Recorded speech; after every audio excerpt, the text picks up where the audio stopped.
Hi, I'm Ben with Walton Furnace Design, and this is going to be a simple and easy project that you can do within the same afternoon.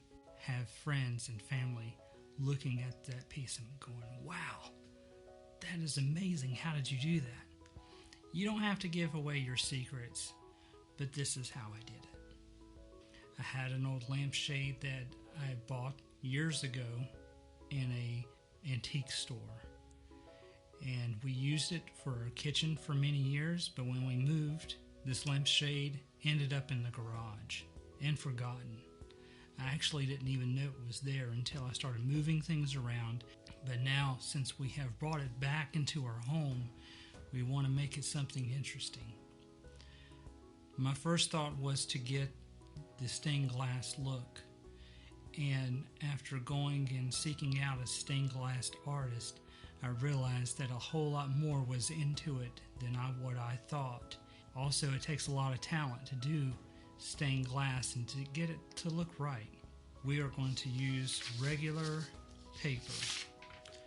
So this is paper in the scrapbook section of Michael's, or you can even get it off of Amazon and have it there next day or next 2 days. They do come bigger than what your printer is designed for, so I cut them down with scissors and it worked just fine. If you don't have the money to spend on extra paper or the time, or if you're in a pinch, you can use coffee to stain regular paper. You may have to do some processes to get it right and make sure that the paper's flat before it goes through a printer, but that will give the aged look as well on paper. I have a video of that in my channel. So I'm going to take you through just a few steps on how you can get a nice look on regular paper that you buy. First, take your paper and draw lines where you want the image to be, and you will know how big your image needs to be as well. Then take a tape measure and measure out all the points on the paper. Every angle may be different, so make sure that you have measurements all around where you want the image to be. Then take that same image that you traced out and put it on a computer software program. I am using Inkscape, which is a free program for anyone to use and download. Now you know how big your pictures need to be and where they need to be on the paper. So if you like what you see so far and you think, wow, this is a very simple and easy thing to do, I do come up with easy things to do as well and post them in my channel. I would like you to subscribe, so next time I do something, you are one of the first people to know. After the image is cut, now you can take the paper and flip it around to see which side of the paper you want to use.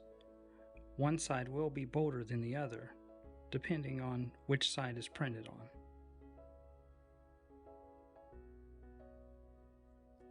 And just like that, you gave your lampshade a brand new look.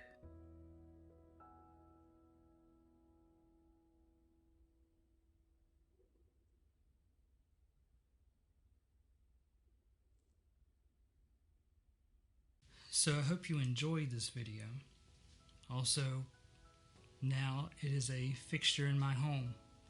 And the cool thing about this is that as seasons change, as moods change, and even if houses change, I can easily print off another theme for a room, and it will become a whole new piece. So I hope you liked this video, and I hope you subscribed, so as things progress and as my channel progresses as well, you'll be first to know when I do something new.